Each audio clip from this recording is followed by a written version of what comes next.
Hello everybody and welcome to Wisconsin Wonder Garden.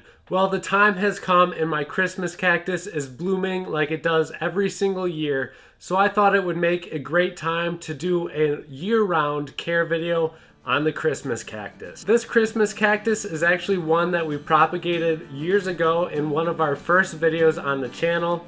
It has done wonderfully ever since, even though it is in a sealed container without drainage. It has just flourished. Christmas Cactus Care is very simple, and I don't think you guys are going to have a problem with keeping your Christmas cactus alive and flourishing as long as you follow a few simple rules when it comes to these plants. They really like a well-draining soil. So the mixture that I tend to prefer above any other mixture is about 2 parts regular soil, non-fertilized, along with 1 part sand or perlite. If you would like to, you can also mix in a peat moss that is going to help with the drainage and yet provide some organic compounds in that soil. It kind of acts as like a really slow fertilizer for the plant. I just tend to add peat moss to almost all of my indoor plant mixes and it does really well. So again, that's 2 parts regular soil and then 1 part sand or perlite. Now that you have your Christmas cactus potted up, we have to look for a place for it to grow inside of our homes. You're going to want a location that gets plenty of indirect sunlight, but not a lot of direct rays. Later in the afternoon during those really harsh times, if that gets a lot of direct sunlight on this plant, it's going to burn, and you're actually going to see it turn red during those months where it's getting too much light. It does turn red when it's getting into the dormancy stage in the winter a little bit along this main stem here. But if you're seeing redding in your cactus during off months where it shouldn't be blooming and it's not in a dormancy stage, then that's a sign that it's getting just way too much light. So you're going to want to look for a different location. Typically a eastern window works great, or if you have it a few feet off of a western window where it's not getting too much direct light, that'll work great as well. I usually shy away from southern facing windows unless it's pretty far away and doesn't get a lot of direct rays, because those rays can really cause some damage to your Christmas cactus. As I showed you guys before, mine is in a sealed container, so my watering schedule is a little bit different than most people's will be.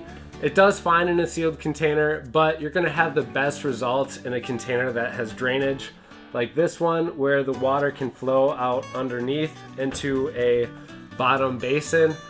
This is my Guatemalense Monstros EP1, by the way. I'm gonna be doing an update video on that soon because it's growing some new stems here and it just, oh, I love it. Anyways, to watering.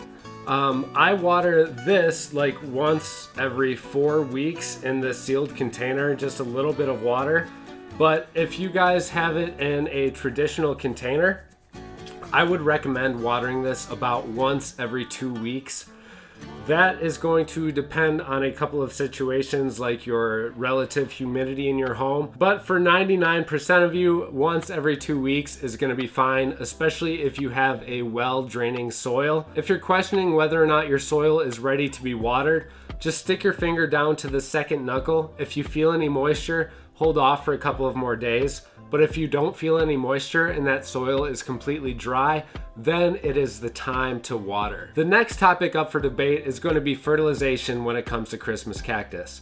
It doesn't need any fertilization during the winter months, but once late winter, early spring hits, you're going to want to start a once a month fertilization schedule and carrying on with that fertilizer up until late summer. Please end that fertilization schedule before fall hits. Otherwise, you're going to see some negative effects on the show that it should be putting off around Christmas time, which is these beautiful blooms.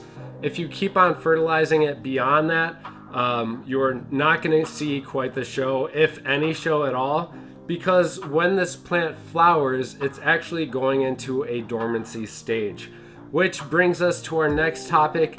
I have a video on how to get this thing to bloom and coax it into blooming. You can click the link right up here and that'll bring you to that. That's everything for the care on this plant. Again, guys, it's super easy and simple. We'll see you in the next video where you learn how to make this thing bloom year after year for you. Thanks for watching. Happy gardening.